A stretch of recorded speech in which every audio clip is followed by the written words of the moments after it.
What's going on, Bulls fans? Welcome to another episode of Chicago Bulls Central, your number one spot for everything Chicago Bulls related. On today's episode, we're going to, of course, be previewing tonight's game against the Boston Celtics, but I'm also be giving my positive and negative takeaways from the Chicago Bulls season so far. We're going to get into all that and more right after this. You are now tuned in to Chicago Bulls Central, your number one place for all Chicago Bulls news and content.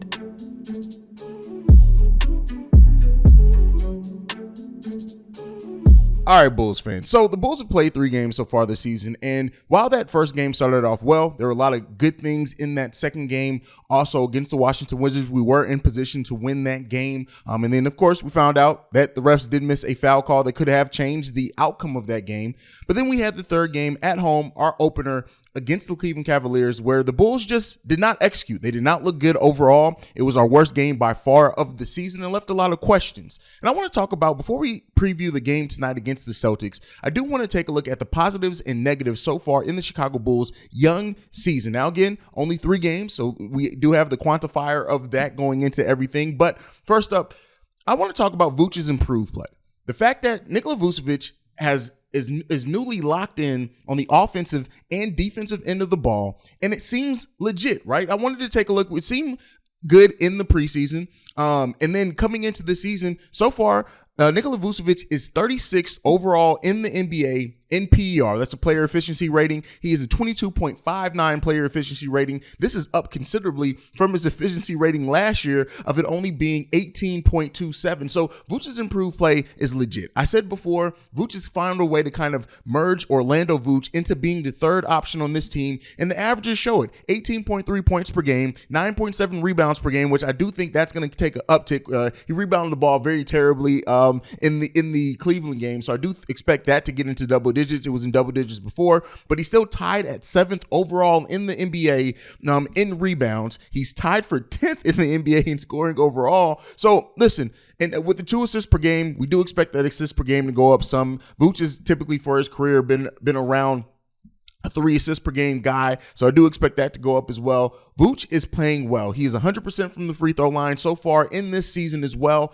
He's playing excellently. The way that Vooch is playing is again what we expected very much from him last season. Now again, that points per game average isn't much higher than last year. He did average 17.6 points per game last season, but with that being said, it's the increased efficiency. He's doing it with almost 3 less shots per game than what he was getting last season. So that efficiency, that's why you're seeing that uptick in efficiency overall. Vooch is playing really good this season, and I don't want to go overlook because again, the way that Vooch goes about getting his bucket sometimes, it just seems effortless, and I think at times it can go overlooked just how solidly Vooch is playing so far in this young season. Next up, Zach LaVine, as many questions that were around, hey, are they hiding another injury? Is it more serious? Looked very good in his return. Now, albeit 1 game so far, so we do want to put that into perspective, but at least in that 1 game, Zach LaVine, he moved around, he was bouncy, he didn't seem like he was dealing with any tightness or injury out there, and I know that there were some legitimate concerns, hey, is this another injury that Zach LaVine has suffered? And the Bulls just aren't being honest with it. It seems like all that talk about it being management, yeah, he probably tweaked the knee or something like that in practice, and they may have not wanted to concern people. They knew that it was just going to take a couple of days of rest. But at least in that first game, Zach LaVine was everything that it was advertised and that we needed to be. Again, I even think that output would have been better had the game not been so out of hand out of it as far as just the point per game total. We do need to see him and DeMar play better together one-on-one. There's even some Bulls fans who are like, oh, was Zach LaVine messed up the chemistry? No, he didn't. At times, us as sports fans, right? Again, I'm not just going to make this just about Bulls fans. We just look for an answer for something when the answer is pretty much, it's not that deep, people. It's not that deep. Zach LaVine looked good. This team is built around Zach. Most of these players are used to playing with Zach. Listen, he's not going to throw off the chemistry out there, but at least in this game so far, hopefully we continued against Boston. He has another big game because we're going to need it. We'll talk about that in the preview, but Zach LaVine, upon his return, looked really good. Last positive so far, and this isn't the last positive overall. These are just the things that I'm sticking to on this list that I wanted to point out. Dragic and Drummond are going to be key pieces for the Chicago Bulls team, both being veterans, both knowing what they're doing. Drummond has made some mistakes. especially in that Cleveland game. It seemed like Drummond was trying to do too much at times. But Goran Dragic the way he goes about his business has completely made me a believer after coming into the season, not really expecting much from Goran Dragic. I've been on record. I did not expect Goran to have a big role or to play this good in that role. He's averaged a nice amount of minutes also per game, so it's not like he's not playing out there for us. He's given us a lot, and in that, a PER of 14.52, while not amazing at all by any stretch of the imagination, it is solid for a bench player coming in. 7.3 points per game, 1.3 rebounds, 3.3 assists, and he's doing all that in 18 minutes per game. This is the lowest average per game from him since his rookie year. And then again, it looks like his third year, he averaged 17.8 minutes per game in that. He's averaging 18 minutes per game. He's given us solid output on top of that. Goran Dragic is a key piece for the Chicago Bulls team coming off this bench. And I like the way that the ball moves when he's out there playing the backup point guard. Now, Alex Caruso moved back to that bench role in the game against the Cleveland Cavaliers. That game was a bad game overall. So I'm looking for a better game from the bench once we have Caruso, Dragic, Kobe, Drummond out there all playing off the bench. And it may look like Patrick Williams is moving to that bench as well. But those are some of the key positives for me in this game. In this season so far for the Chicago Bulls. Again, there are some other things. Io's played in certain times, especially defensively. Io has looked really, really good, but he is going to be one of my first negatives coming into this. The negative side of this is that while Io has been solid defensively, he's been really up and down on the offensive end of the ball. Now, this isn't hugely important because now that Zach LaVine is back in that starting lineup, it's mitigated some, but as we know that Zach LaVine is probably going to get some rest days, especially on back-to-backs, things like this, we need Io's offense to be a little bit more consistent. Now, in the first game of the season, he stepped up, taking on a huge part of the offensive load, taking a lot of shots, making those shots, making big shots for the Chicago Bulls. He hit 2 key 3-pointers, but the offense has dipped off since then. Now, again, it's the start of the season. Players are still working into their roles. Io, his role is going to be completely different with Zach LaVine in the game versus out the game, but at least that is some cause for concern a little bit to me in that area of the game. Again, not the biggest negative on the list, just something that I'm looking out for. Now, this next one is huge. Passive P and the lack of production from the power forward position overall. It just has not been good. While Javonte has given some of the energy plays, some of the energy stats, his shooting that he shot almost 70% or over 70% in the preseason just has not carried over in any efficient way, right? I said it in preseason. Do not expect him to shoot 70% in the regular season, but you wanted that efficiency to stay upwards, right? If you can get him in 45, 50% shooting, it's not been good at all for Javonte Green on the offensive side of the ball. Now, he very well may be our starting power forward tonight against Boston. We'll see what's announced there, but it's just, I can't blame it all on P. Will. The power forward position as a whole has been a negative for the Chicago Bulls, and Passive P is a huge concern, mainly, like I said before, because of the lack of effort on the defensive end, and that's where he made his name his rookie year. And so to see regression in that area from Passive P is a bit concerning to me, and it definitely goes on this negative list, but right next to it is the power forward play overall on this team. The next one is Billy Donovan's questionable coaching at times, the play calling, right? In the game against the Washington Wizards, we had an opportunity to win that game with almost 8 seconds left on the clock. The play that we came up with, while you trust DeMar DeRozan to hit big plays, it just was not a good play. It was not an overall good play call with that much time left on the clock. You wanted to try to get something closer to the rim, and it seemed like Billy Donovan just ceased or just gave it up and said DeMar's going to work his magic and didn't really come up with a play calling. And then some of the adjustments from Billy Donovan, while in the first game against Miami and the second half against the Washington Wizards, we saw Billy Donovan make some quicker adjustments than what we saw last season. But overall, it's still some of that. We saw the Cleveland Cavaliers switch between zone and man and just do our combo defense as well. And that threw off Billy Donovan off his game plan, didn't know how to attack the defense at that point. And we saw the Chicago Bulls offense stagnate hugely. And that's some of the concerning things that we saw from Billy Donovan last season as well. And so Billy Donovan's coaching at times has been one of the biggest negatives as well for the Chicago Bulls team, and I want to see that improve. Billy Donovan is not a bad coach. Billy Donovan is one of the better coaches we've had since the Tom Thibodeau era.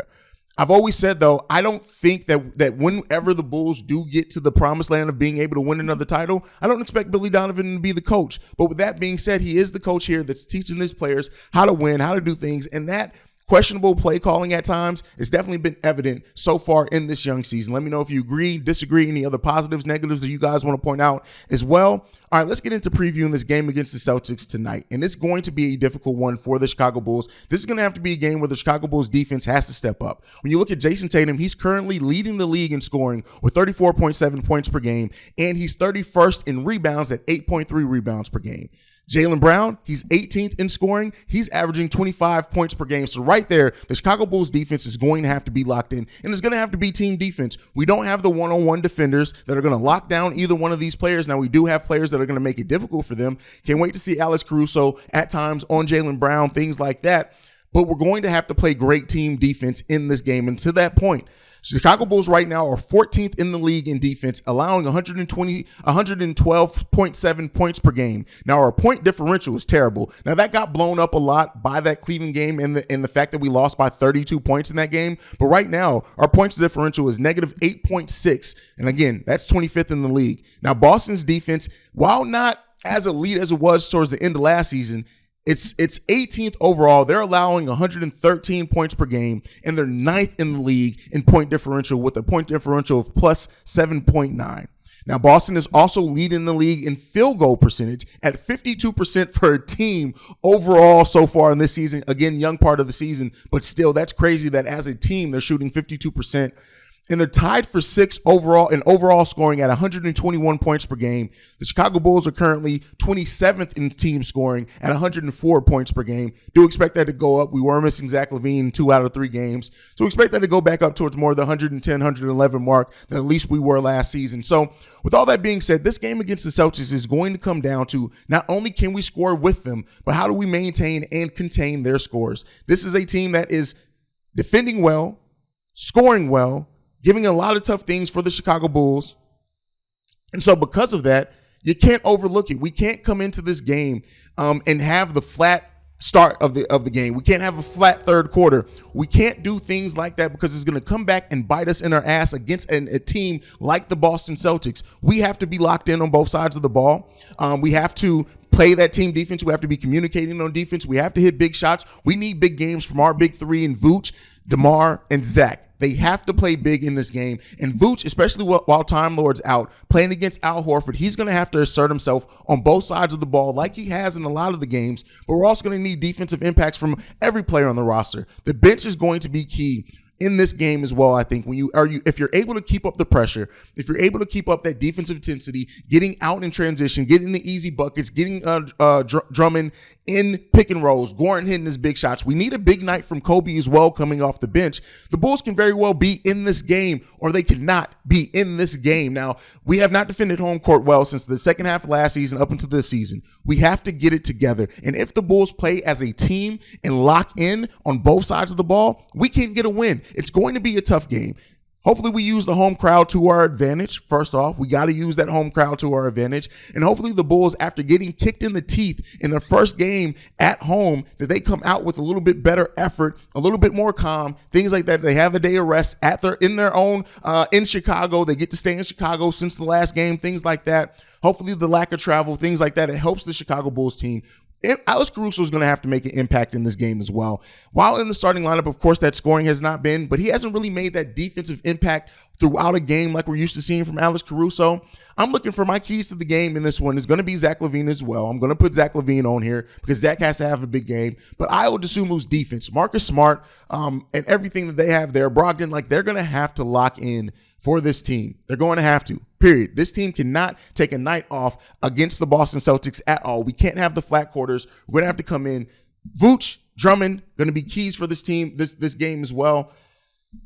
Listen, I'm not going to do any type of roster prediction or score prediction or anything in this game, but I am looking at this game like they have weapons at every single position. And you have Jason Tatum leading the league in scoring, a team that's leading the league as a team in shooting as well. We can't let them get hot. If we let them get on big runs in this game, the game may be out of hand immediately. They do not give up leads, the Boston Celtics. We have to be locked in tonight against the Boston Celtics, period. But that is it. Let me know your thoughts, some of your keys for tonight's game against the Boston Celtics. Who do you think is a player that absolutely needs to step up in this game? I'm going to also put Patrick Williams out there. When you have the lineup that a Boston Celtics does, whether that Patrick is starting or coming off the bench, he needs to make an impact defensively tonight. If not, we got to move to Derrick Jones Jr. And Javonte Green. I'm sorry. It just is what it is at this point. But let me know what you guys think down below. Make sure you're following the show at Bull Central Pod. You can send us any feedback, questions, comments, concerns, bullcentralpod@gmail.com. Lastly, if you want to leave a text and or voicemail, the number to do so, 773-270-2799. We're the number one spot for everything Chicago Bulls related because of you guys. And like I like to end everything on, see red, go Bulls. Love you guys. Peace, y'all. This has been a presentation of the Break Media.